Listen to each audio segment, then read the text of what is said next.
Have been keeping you up to date all week on the state Senate voting on the appropriations bill, which today has failed again. 5 News reporter Kayla Davis breaks it all down. With an unlimited amount of times it can be voted on during the legislative session, the governor's office will continue to push lawmakers to approve the prison bill.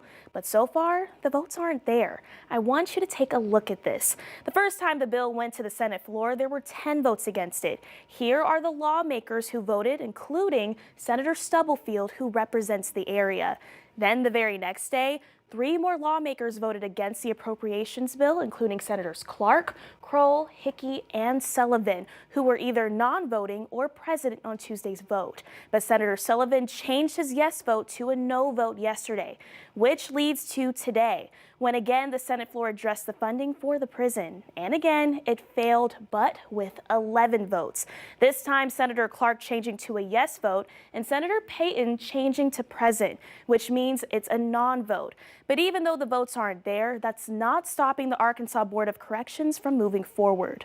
Ahead of that Senate vote Thursday afternoon, cast up the ballot by a vote of 19 yea, 11 nay, 4 present. Senate Bill 354 fails. The Arkansas Board of Corrections met to discuss prison plans despite the funding bill failing 3 times. Thursday morning, the board unanimously approved the preliminary schedule for approving contractors and the request for proposals for a general contractor for the new prison. The request for proposals detailed the required guidelines contractors interested in bidding for the new prison must meet. It's important to note Veneer Construction has been confirmed as the managing contractor for the entire project, but other smaller contractors for design and engineering are welcome to apply for specific roles. They also agreed that any change to the budget over $250,000 would need to be pre-approved and voted on by the board. The approved schedule says contractors can begin submitting proposals on April 8th. They also confirmed the Board of Corrections for the new facility will include a representative from the governor and the Arkansas Board of Corrections. Morgan, an emergency clause for the bill also failed right after the funding vote.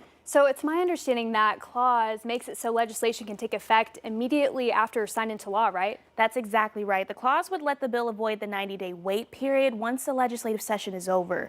The emergency clause was an effort to speed along that process for the prison, but with the bill failing 3 times and the disapproval of this provision, whether or not this prison will advance is a waiting game. All right, thanks, Kayla.